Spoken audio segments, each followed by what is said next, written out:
There is wrestling on set. Usually starts off giggly, like ha ha ha ha, but it gets heated pretty quickly. Hey guys, my name is Xolo Maridueña. I'm here with Teen Vogue discussing some of my firsts with you today here. First acting role. Well, actually, oddly enough, I was just talking about this earlier. The building that we're in right now is directly next door to the place that I had my first audition ever. It was a Sears commercial. It was kind of just like the boy of the catalog, and I ended up booking it. I don't know what they saw in me, a little brown boy, but hey, it worked for the Sears catalog, and now I'm next door. So it worked out in the end. The first pinky ring I've ever worn, I mean, I've actually never worn a pinky ring before. My pinkies are a little small, so I usually just stick with the regular pointer finger, middle finger rings. But today I've got pretty cool, it matches my eyes, wouldn't you say? This is the first pinky ring, but I like it. I might just have to, who knows, maybe it'll go missing Ocean's 11 style, I don't know. The first time that I accidentally hit someone on set, these questions feel targeted. Let me set the scene for you. Jacob and I like to play this game called Flinchers, which is basically where you pretend that you're about to hit someone, but you don't hit them, and you punish them for flinching by hitting them. I know, riveting. I'm walking through a door frame, right? And Jacob is walking behind me. You know, we're walking from where they are filming to outside where nobody is, and I go 2 for flinching, and I whip back and I knock him right with the back of my fist on his nose. So I hit him, and all I could say was, "Brother!" His nose just instantly started gushing blood, and I was just like, what the heck, we're filming right now. He was a great sport about it. We walk outside, and the directors are like, what the hell happened? Like, would you get beat up in there? What? And he's like, I don't know, the humidity out here is just making my nose so dry. He said something, but he had my back. He claims that one day while I'm sleeping, I'm gonna catch a quick little 1-2 to the face, but I sleep with one eye open, so I'm prepared. I first started training martial arts. I'd done maybe 2 years of Shotokan karate when I lived in Las Vegas, circa 2008. I quit after I'd moved back to Los Angeles, and then it wasn't until I booked Cobra Kai that I finally, started getting into training and whatnot. And now I've been doing, martial arts on and off, for almost 5 years now. Now I've started to get into, I've gotten into Brazilian Jiu-Jitsu. But getting into Jiu-Jitsu, rolling, wrestling, there is wrestling on set. Usually starts off giggly, like ha ha ha ha, but it gets heated pretty quickly. I'm on Teen Vogue. I gotta shout out my brother, Jacob Scott Thomas Bertrand. He's the biggest wrestler when it comes to tomfoolery like that. I just wish that man didn't have so much pride when it came to tournaments and like wrestling and stuff like that. I think maybe if he just took things a little bit more zen, I would win more, but I still have yet to win against him. The first time that I saw The Karate Kid, the original, was way hecka long ago, okay? But you gotta understand, I'm a kid, my memory already isn't that good. It wasn't until after I'd booked the show that I'd really gotten, dove right back into the trilogy again. I've watched all of them now. I agree with, Barney Stinson, Daniel LaRusso's the bully.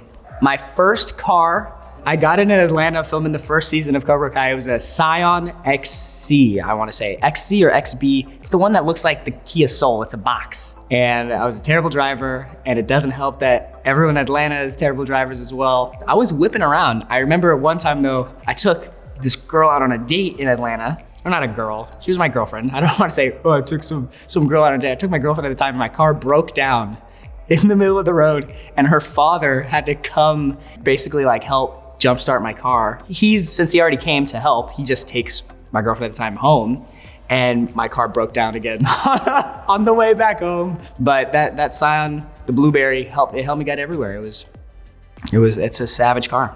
I'm a good driver now. Well, there was one accident, but it wasn't my fault. It was the other guy's fault. We handled it. My first training session with Hito, Mr. Hito Koda, our stunt coordinator from seasons 1 through 3. We hadn't filmed anything yet. I just moved out to Atlanta. Mind you, I don't know if you see me here today, Teen Vogue. I've beefed up a little bit, but at that time I was 110 pounds with a wet t-shirt, super, super skinny. And I just remember him drilling me, being like, it felt like the Jaden Smith Karate Kid. It was like, raise your leg, put it down, raise your leg, put it down, raise your leg. And my body was just like, cry. Just tear up right now. I made it through without any tears, but man, those first couple weeks were gruesome. There's only been one moment where I've really gotten like frustrated or like it felt overwhelming doing all the stunts. It was season 2. We had a fight in the woods, and when you're rehearsing the fight, you're not compensating for it being super early and the ground being muddy in the woods. I don't know why I didn't think that, but we get there on the day and I have to do this like kick into a sweep on the ground, and I would kick and go to the ground and I would just slip and slide everywhere on the mud every single time we did this. Finally, where it got to the point where on one of the takes, like I slipped and I just punched the ground.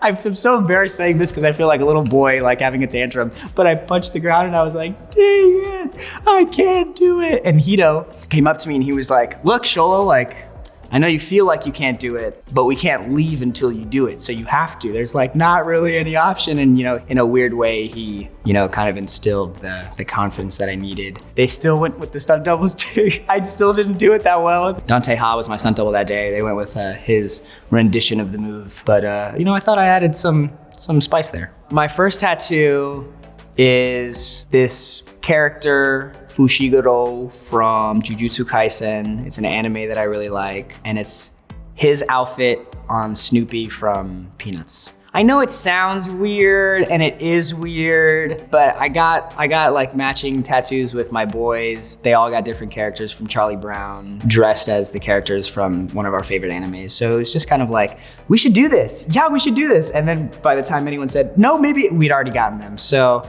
now I have a thigh tattoo.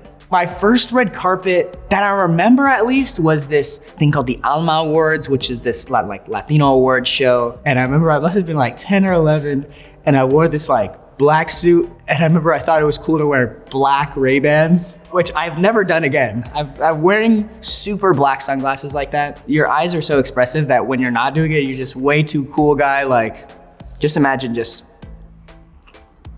the Vogue look. I really did look like Will Smith, Agent K, in my suit. Even now, I feel a little like James Bond, 80s vibes. Like, I'm about to come with the hair coif, like all like, what's up? I'm here to kick butt, but yeah, I try to dress spiffy. The first podcast that I ever listened to was this podcast called The TMG, Cody Ko and Noel Miller. They're huge inspirations to me. They're two of the funniest people that I know, and they make really great content. It inspired me so much so that I convinced my friend Jacob Scott Thomas Bertrand to make a podcast with me, the Lone Lobos podcast. We're like 20 something weeks into it. It's savage. It's the most personal project we've ever done. We'll plug it in, watch it on Spotify or whatever. We're charting sometimes or what have you. Kind of, we talk about news, we talk about current events. It's honestly like my favorite thing that I'm doing right now. Well, I mean, technically speaking, my first roommates were my parents. Jacob Scott Thomas Bertrand, this guy's at the center of all my problems. And we started living together, I was 18, he was 19, and we were kind of chopping it up out in Atlanta, taking on the town legally for a few years. And now it's fun, honestly. Like I don't have a brother, I have 4 sisters. So he's kind of like the brother I never asked for. And he's great, I love him. But now that we're in Los Angeles, we keep our distance. And it honestly is probably for the best. 4-ish months living with someone is just enough time to kind of get to enjoy their presence without, getting annoyed by their, habits, cleanliness habits, which we both have, by the way. I don't want to just throw that on him because he might see this and be like, what, you ratting me out? I know I'm kind of messy too, but I keep it in my room at least. What is it like being DC's first Latino superhero? I mean, man, it's a blessing. I'm excited for it. It's all surreal, but I think the thing that it comes down most to is I want to open as many doors for other people of color, other minorities as possible in this industry. And I hope that this movie is, just a catalyst for, diversity and inclusion in the industry, man. That's what it comes down to. But I'm excited. For Blue Beetle, man, it comes out fall 2023. So you might see this no neck. I don't want to pop this thing's already like a choker. I don't want to pop it, but you're about to see me looking buff as heck. The first time I tried on the Blue Beetle suit, I guess I should rephrase this because I said that I tried it on. Really what I had done was like body scans and stuff like that. I haven't tried on the suit yet, and I know it's like, oh no, he said he did, but look, I speak, and sometimes I speak without thinking, and I've seen some concept art for the suit. It looks super sick, but as far as I know, it'll be, partly practical, partly CGI, as are all of those superhero movies, you know? So I'm really excited to, you know, get to try it on, but when I do, you guys will be the first one to know. Teen Vogue, I had a blast with you today, girl. Come on. I appreciate you guys coming through. If you want more Xolo Maridueña, I have a podcast with my best friend / brother, Jacob Scott Thomas Bertrand, called Lone Lobos, LONELOBOS, anywhere you find your podcasts. Pass the breeze, we have fun, we talk about everything under the sun. That was pretty cool. It rhymed.